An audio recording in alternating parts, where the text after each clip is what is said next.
میری نوائے شوق سے شور حریم ذات میں، گلگلہ ہائے الاماں بت قدے صفات میں، حور و فرشتہ ہیں اسیر میرے تخیلات میں، میری نگاہ سے خلل تیری تجلیات میں، گرچہ ہے میری جستجو دیر و حرم کی نقش بند، میری فغاں سے رست خیز کعبہ و سمنات میں، گاہ میری نگاہ تیز چیر گئی دل وجود، گاہ الجھ کے رہ گئی میرے توہمات میں۔ تو نے یہ کیا غضب کیا مجھ کو بھی فاش کر دیا، میں ہی تو ایک راز تھا سینہ کائنات میں۔ علامہ اقبال کی یہ غزل بال جبریل کی پہلی غزل ہے، اور بال جبریل میں علامہ اقبال نے پہلی بار اردو زبان میں اپنے اس فلسفے کو بیان کیا ہے جو انہوں نے اس سے پہلے اپنی فارسی کتابوں میں بیان کیا تھا۔ بال جبریل کی یہ جو غزل ہے، بلکہ یہ 5 غزلیں ہیں اصل میں، ان 5 غزلوں میں علامہ اقبال نے عشق کی قوت کا اظہار کیا ہے کہ عشق کے اندر قوت کتنی ہے۔ علامہ اقبال 2 چیزوں کو مد مقابل ٹھہراتے ہیں، ایک ہے عقل اور ایک ہے عشق، پھر ان کا موازنہ کرتے ہیں، ان دونوں کی فتوحات جو ہیں، ان کی جو کیونکہ عقل نے بھی ایک فتوحات کا عالم جو ہے قائم کیا ہوا ہے، عقل نے بھی ہزاروں انسانوں لاکھوں انسانوں کو اپنا گرویدہ بنا لیا ہے، انہوں نے عقلی پیمانے سے انسان کو، کائنات کو، خدا کو، چیزوں کو سمجھنے کی کوشش کی ہے۔ گو ہم کہہ سکتے ہیں عقل کی ایک دنیا ہے، لیکن پھر عشق کی ایک دنیا ہے، اور عشق نے بھی ہزاروں لاکھوں انسانوں کو متاثر کیا ہے، اور عشق کی وجہ سے بھی انسان کے کارنامے وجود میں آئے ہیں، عشق کی بھی فتوحات ہیں۔ تو لہذا ان دونوں کو ان مد مکمل لا کر علامہ اقبال جو ہے وہ عشق کو فتح دلاتے ہیں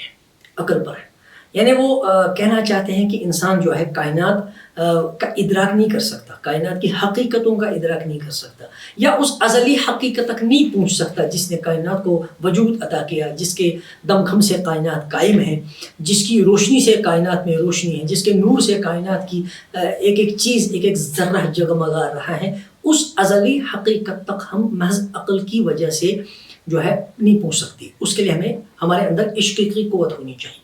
چنانچہ ایک جگہ انہوں نے عقل کا تو وہ انکار نہیں کرتے ہیں، وہ بہرحال عقل کا تو انکار ہو ہی نہیں سکتا جب تک انسان صاحب عقل ہے، ایک انسان انکار کیسے کر سکتا ہے؟ وہ ایک جگہ لکھتے ہیں، عقل گو آستاں سے دور نہیں، اس کی قسمت میں حضور نہیں، دل بینا بھی کر خدا سے طلب، آنکھ کا نور دل کا نور نہیں۔ وہ کہتے ہیں عقل جو ہے اللہ کی بارگاہ سے دور تو نہیں ہے، مگر اللہ کی بارگاہ میں داخل ہونا یہ عقل کے لیے نہیں ہے۔ عقل گو آستاں سے دور نہیں، اس کی قسمت میں حضور نہیں، مگر حضور حاضر ہونا یہ اللہ نے عقل کے لیے نہیں لکھا ہے۔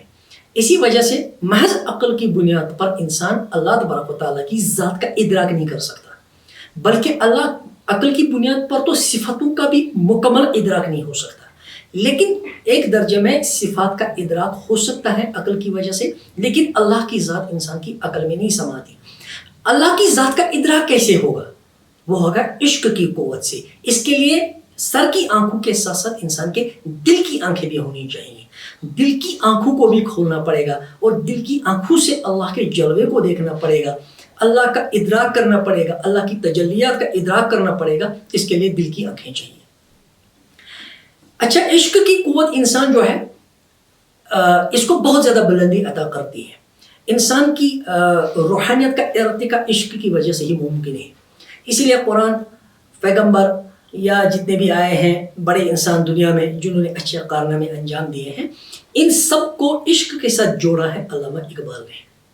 وہ جبریل کو بھی عشق کا نام دیتے ہیں، قرآن کو بھی عشق کا نام دیتے ہیں، پیغمبر کو بھی عشق کا نام دیتے ہیں۔ یعنی اس کا مطلب یہ کہ عشق کی دنیا،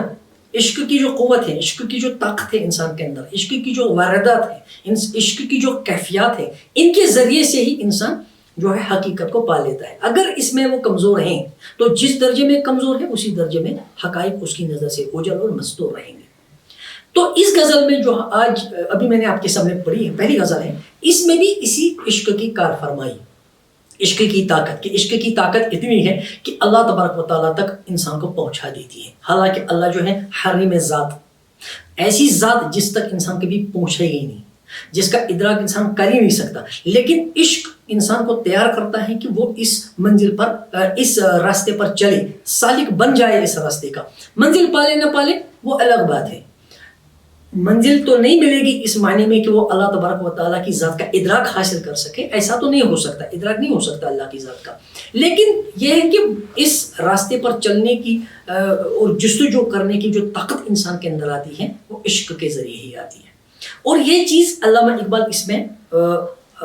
ہمیں بتانا چاہتے ہیں، ہم تک اس پیغام کو پہنچانا چاہتے ہیں کہ آپ اپنے اندر عشق کی طاقت کو پیدا کریں، تبھی جا کر آپ جو ہے کائنات کی ازلی حقیقتوں تک آپ کی رسائی ہو سکتی ہے۔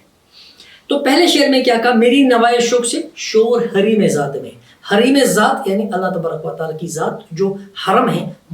محرم ہے، محترم ہے، یعنی وہاں تک عقل کی رسائی نہیں ہو سکتی، انسان کی رسائی نہیں ہو سکتی، لیکن عشق کی طاقت اتنی ہے کہ وہاں بھی شور پیدا ہوا ہے، ملأ الاعلیٰ کے فرشتے جو ہیں وہ پریشان ہو رہے ہیں کہ یہ عشق کی طاقت رکھنے والا انسان کہیں اللہ تبارک و تعالیٰ کی ذات تک پہنچ ہی نہ جائے، حالانکہ ایسا نہیں ہوگا۔ ایسا اس لیے نہیں ہوگا کہ حریم ذات کا لفظ استعمال کر کے اقبال نے خود ہی بتا دیا کہ اللہ کی ذات تک انسان کا پہنچنا ممکن نہیں ہے، لیکن جستجو کرنی ہے، وہاں تک پہنچنا ہے، پہنچنے کی سعی کرنی ہے، کوشش کرنی ہے۔ ہمارا شاہد مقصود اللہ ہی کی ذات ہو، ہمارا جو جیسے کہ صوفیہ نے کہا لا مقصود الا اللہ، اللہ کے سوا کوئی مقصود نہیں ہے، لا محبوب الا اللہ، اللہ کے سوا کوئی محبوب نہیں ہے، لا موجود الا اللہ، اللہ کے سوا کوئی موجود بھی نہیں ہے، لہذا اللہ ہی کی ذات تک پہنچنا ہے، لیکن پہنچے گا نہیں اس معنی میں کہ اللہ کے وصال ہو جائے گا یا اللہ اور انسان ایک ضم ہو جائیں گے ایک دوسرے میں، یا ایسا ہوگا کہ اللہ تبارک و تعالیٰ کی ذات کا مکمل ادراک کر لے گا، ایسا نہیں ہوگا، لیکن اس راستے کا سالک بنے گا، چلے گا، آہستہ آہستہ آگے بڑھتا جائے گا۔ یہ طاقت اس کے اندر آئے گی عشق کے ذریعے سے۔ چنانچہ ایک شاعر نے بہت خوبصورت بات کہی ہے، وہ کہتے ہیں کہ ہمارا کام ہے راتوں کو رونا یاد دل بھر میں، ہماری نیند ہے محو خیال یار ہو جانا، ابس ہے جستجو بحر کنارے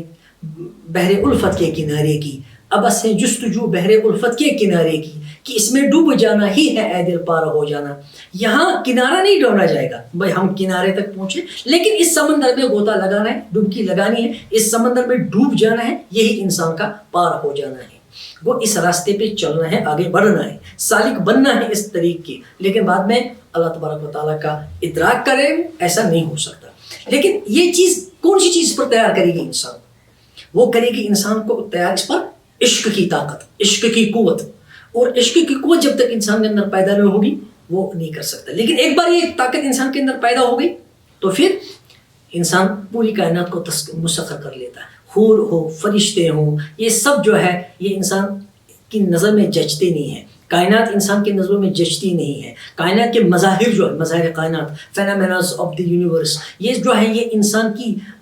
نگاہ میں جچتے نہیں ہیں، وہ ان سے آگے ایک ازلی اور ابدی مستور حقیقت کو پانے کی جستجو کرتا ہے، وہاں تک پہنچنے کی سعی اور کوشش کرتا ہے اس عشق کی قوت کی وجہ سے۔ یہی ہے جو بیسک تھیم ہے جس کو ہم کہیں گے مرکزی خیال اس غزل کا، کہ کسی طرح سے انسان اپنے اندر عشق کی طاقت پیدا کرے تاکہ وہ پہنچ جائے اللہ کی ذات تک، یعنی اس معنی میں کہ اللہ کی معرفت اسے حاصل ہو جائے۔ میری نوائے شوق سے شور حریم ذات میں، حریم ذات میں شور ہے میری نوائے شوق، نوائے شوق عشق کے نالے، عشق کی نوا، عشق کی آوازیں، جو انسان عشق سے مغلوب ہو کر آواز دیتا ہے اس کو ہم نوائے شوق سے جو ہے علامہ اقبال نے تعبیر کیا ہے۔ میری نوائے شوق سے شور حریم ذات میں، گلگلہ ہے علامہ بت قدِ صفات میں۔ اب بت قدِ صفات کا جو، کیونکہ بہت سے لوگ صفات پر ہی اٹکتے ہیں، آگے نہیں بڑھ پاتے، ذات تک نہیں پہنچ پاتے، جو اب صفات ہی پر اٹکے ہوئے ہیں وہ پریشان ہو رہے ہیں، وہاں صفتیں خود بھی پریشان ہو رہی ہیں کہ اب ہمیں چھوڑ کے انسان آگے بڑھ رہا ہے، وہ اللہ کی ذات تک رسائی پا رہا ہے، لہٰذا وہاں الامن الامن کی آوازیں نکل آ رہی ہیں، گویا وہ انسان کے سامنے سرنگو ہو رہی ہیں کہ کہہ رہے ہیں کہ نہیں، بس انسان جو ہے اس کے اندر جو عشق کی طاقت ہے اس کی وجہ سے وہ اللہ کی ذات تک پہنچ گیا ہے، صفتوں کو جو ہے، اگرچہ صفتوں کے بغیر ایسا نہیں ہو سکتا کہ اللہ کی ذات تک پہنچ جائے انسان، وہ تو ممکن نہیں ہے، کیونکہ اللہ تبارک و تعالیٰ کی صفتوں کو جان کر ہی اللہ کی ذات تک رسائی ہو سکتی ہے، لیکن صفتوں پر اٹکے گا نہیں، صفت اس کی منزل نہیں ہے، اس کی منزل ہے اللہ کی ذات، لہٰذا جب یہ منزل نہیں ہے، اسے آگے بڑھنے کا ساہس ہے، اس کے اندر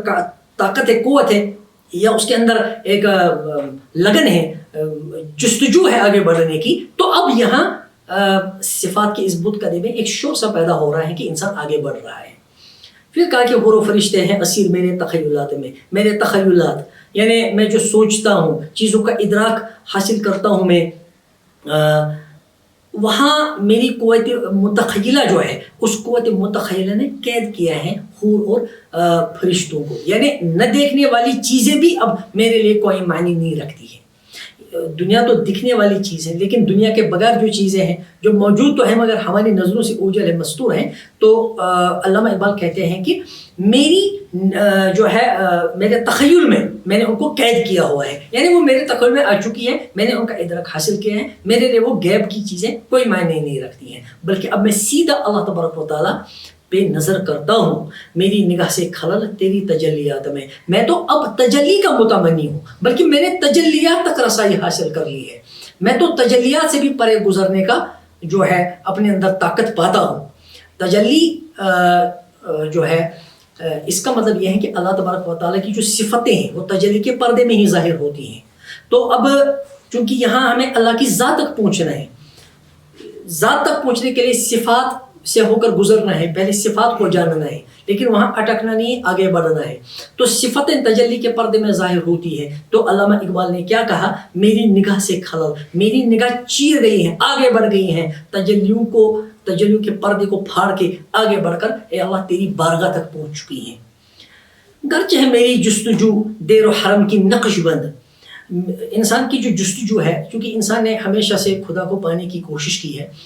اس نے جاننے کی کوشش کی ہے، یہ سوال انسان کو ہمیشہ پریشان کرتا رہا ہے پوری انسانی تاریخ میں کہ میں کون ہوں، میں کہاں سے آیا ہوں، مجھے کس نے بنایا ہے، یہ کائنات کس نے بنائی، ہم کیوں دنیا میں آئے ہیں، ہمیں کس لیے پیدا کیا ہے، اچھا وہ بنانے والا کون ہے۔ تو اس سوچ نے، اس فکر نے انسان کو الگ الگ زاویوں پر، الگ الگ راستوں پر، الگ الگ جادے پر جو ہے ڈال رکھا ہے۔ ایک نے ایک طرح سے اللہ کو پانے کی کوشش کی، ایک نے ایک طرح سے، تو اس سے ایک جو ہے شکل بن گئی اللہ کو پانے کی، اللہ کو یاد کرنے کی، ایک متعین شکل بن گئی۔ تو اسی متعین شکل کا نام رکھا ہے کہیں دیر اور کہیں حرم۔ تو یہ دراصل انسان کی جستجو کی شکلیں ہیں۔ انسان نے جو اللہ کو پانے کے لیے، اللہ کو سمجھنے کے لیے، اپنے خالق کو پانے کے لیے، اس کا ادراک حاصل کرنے کے لیے، اس کا قرب حاصل کرنے کے لیے، اس کے قریب جانے کے لیے جو راستے، جو سوچا، ان راستوں پر جو انسان نکل آیا، تو اس کے نتیجے میں کیا ہوا، نقش بند کا مطلب ہے کسی چیز کا تشکیل پانا، کسی چیز کا وجود میں آنا۔ تو وجود میں آ گئی صورتیں، ایک صورت حرم کی، ایک ہے دیر کی۔ تو یہ دیر و حرم کی صورتیں جو ہے سامنے آ گئی ہیں، لیکن یہ اصل میں دیر و حرم کی جو صورتیں ہیں، یہاں پر انسان کو اٹکنا نہیں ہے، آگے بہت بڑھنا ہے۔ اسی لیے کہا گرچہ ہے میری جستجو دیر حرم کی نقش بند، میری جستجو نے دیر اور حرم کو وجود بخشا ہے، انہی کی وجہ سے دیر اور حرم وجود میں آئے ہیں، کیونکہ میں نے جستجو کی، میں نے سوچا، میں آگے بڑھا ہوں، میں نے فکر کیا ہے۔ لیکن میری فغاں سے رست گیز کعبہ و سمنات میں، لیکن کعبہ و سمنات میں میری فغاں سے،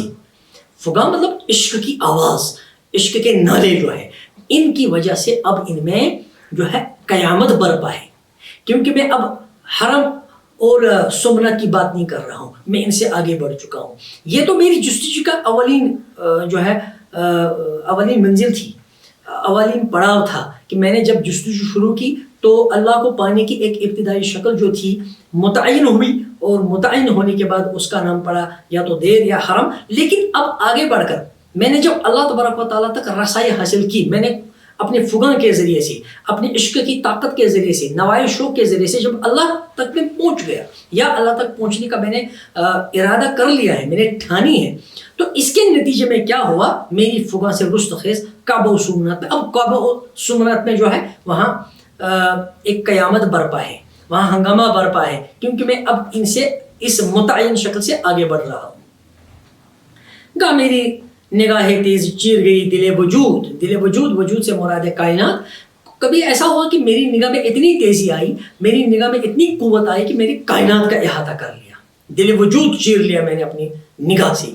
گاہ الجھ کے رہ گئی میرے توہمات میں، لیکن کبھی میں وہم میں مبتلا رہا۔ توہمات یہ یقین کی ضد ہے، یعنی کبھی میرے اندر اتنی نظر کی تیزی تھی کہ میں نے کائنات کو دیکھا، کائنات کے بنانے والے تک میں پہنچ گیا، مجھے لگا کہ کائنات کا بنانے والا ہے اور اللہ کی معرفت مجھے حاصل ہو گئی۔ لیکن کبھی ایسا ہوا کہ میں اپنے وہم میں ہی الجھا رہا، توہمات کی دنیا میں رہا، وہاں سے باہر نہیں نکل آیا۔ وہ انسان پر مختلف حالتیں گزرتی ہیں. ایک انسان جو ہے وہ عشق کی قوت سے اللہ کی معرفت حاصل کرتا ہے اور کائنات کے پرے دیکھ لیتا ہے, اور ایک دوسرا انسان ہے اس کے اندر عشق کی قوت پیدا نہیں ہو سکی, وہ اپنے توہمات کی دنیا میں ہی رہا, اس سے باہر نہیں نکل سکا. تو نے یہ کیا غضب کیا, مجھ کو بھی فاش کر دیا, میں ہی تو ایک راز تھا کسی نے کائنات میں. یہ اللہ تبارک و تعالیٰ سے مخاطب ہو کر مخاطب بناتے ہیں اللہ تعالیٰ تبارک تعالیٰ کو کہ اے اللہ میں ہی تو تھا ایک راز کائنات کے اندر, اب مجھ کو بھی فاش کر دیا. یعنی اس کا مطلب یہ ہوا کہ اللہ تبارک و تعالیٰ جو ہے وہ کائنات کی ازلی حقیقت ہے. اللہ تبارک و تعالیٰ کائنات کے بنانے والے, کائنات کو چلانے والا ہے. وہ اس پر تو سبھی لوگ مانتے ہیں اللہ تبارک و تعالیٰ کو, سبھی لوگوں کا یہ یقین ہے, اعتقاد ہے, اعتماد ہے. لیکن اللہ تبارک و تعالیٰ اگر انسان نہ ہوتا, اگر کائنات میں انسان نہیں بنایا جاتا, تو پھر اللہ تبارک و تعالیٰ کو مانگتا کون, اللہ کے سامنے جھکتا کون, اللہ کے سامنے اپنا دامن پھیلاتا کون, اللہ سے لو کون لگاتا, اللہ سے محبت کون کرتا, اللہ سے سرگوشیاں کون کرتا, اللہ سے مناجات کون کرتا, اللہ کے سامنے کوئی گڑ گڑاتا کیوں, اللہ کے سامنے کوئی روتا کیوں, اللہ کے سامنے اپنے آپ کو جو ہے بچھاتا کیوں, اللہ سے دل لگی کیوں کرتا انسان, دل کیوں لگاتا اللہ سے. یہ تبھی لگائے گا جب انسان موجود ہو, اللہ بھی موجود ہو, تو دونوں کا ہونا ضروری ہے. اللہ کا موجود ہونا ضروری ہے کیونکہ چاہا جائے گا اللہ کو, لیکن انسان کا ہونا بھی ضروری ہے کیونکہ چاہے گا انسان. انسان ہی نہ ہو تو اللہ کو کون چاہے گا. کائنات میں تو جو ہے انسان ہی سب سے اشرف المخلوق ہے, جیسے انسان کا وجود بھی ضروری ہے, اور اللہ تبارک و تعالیٰ تو ہے ہی کائنات کا بنانے والا, خالق مالک. تو علامہ اقبال نے کہا کہ اے اللہ میں تو ایک راز تھا سینے کائنات کے اندر, مجھ کو بھی اب فاش کر دیا, مجھ کو بھی اب آپ نے ظاہر کر ہی دیا. یعنی یہ ہوا کہ اب ایسا ہوا کہ آپ تو ساقی ہیں, پلاتے ہیں, اور ہم پینے والے ہیں, تو پینے والے جب وجود میں آئیں گے تو جو ہے پلانے والے کا بھی وجود ہونا ہی چاہیے. تو اب آپ کائنات میں مستور تھے, کائنات میں آپ کو کوئی نہیں جانتا تھا, کائنات میں آپ بالکل جو ہے مخفی تھے, مخفی ایک حقیقت تھی آپ کی ذات. لیکن اب آپ نے ہمیں پیدا کیا, ہمیں دنیا میں بھیجا, تو اب ہماری وجہ سے آپ جو ہے آپ ظاہر ہو جائیں گے. یہ ہماری وجہ سے آپ کا راز ظاہر ہو جائے گا. وہ ہم آپ کے راز تھے, تو ہماری وجہ سے آپ کا بھی راز ظاہر ہو گیا. لوگوں کو پتہ چل جائے گا آپ کے بارے میں, آپ کی صفتوں کے بارے میں لوگوں کو پتہ چل جائے گا, آپ کے جو الہی کارنامے ہیں ان الہی کارناموں کے بارے میں لوگوں کو پتہ چل جائے گا. یہ ہماری وجہ سے ہوگا. تو میں ایک راز تھا کائنات میں, میری وجہ سے آپ راز تھے, آپ نے مجھے فاش کر دیا, میں جو ہے میری وجہ سے آپ کی ذات جو ہے وہ آشکار ہو جائے گی, وہ ظاہر ہو جائے گی, وہ سامنے آج بھی لوگ آپ کے بارے میں جان لیں گے. تو گویا ایک راز میں کائنات کے سینے میں تھا, مجھ کو آپ نے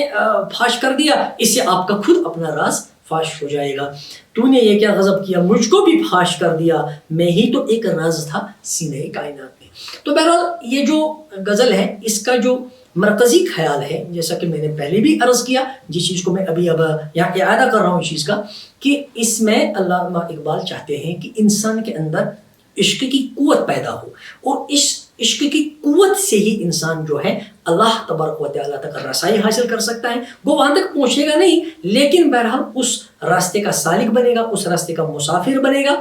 آگے چلے گا, اس کی نظر بڑی ہوگی, اس کے ٹارگٹس جو ہے, اس کے جو اہداف ہیں, اس کے جو مقاصد ہیں وہ عظیم ہوں گے, اور مقصد جتنا عظیم ہوگا, ٹارگٹ جتنا عظیم ہوگا, ہدف جتنا عظیم ہوگا, انسان کی جستجو بھی اتنی ہی عظیم ہوگی. ورنہ اگر انسان ان چیزوں تک ہی محدود رہے گا جو آس پاس انسان کے رہتی ہیں, تو اس کی جستجو بھی ویسے محدود ہوگی. تو اللہ تعالیٰ لامحدود ہے, تو اللہ چاہتے ہیں کہ انسان کی جو محنت ہے, کوشش ہے, جستجو ہے, تغدو ہے, آگے بڑھنے کا, ارتقا پانے کی جو کوششیں, وہ بھی لامحدود ہوں. اور وہ لامحدود اسی وقت ہوں گی جب انسان کے اندر عشق کی قوت آئے گی, اور عشق کی قوت آنے سے ہی جو ہے اللہ تبارک و تعالیٰ تک انسان کی رسائی ہو سکتی ہے.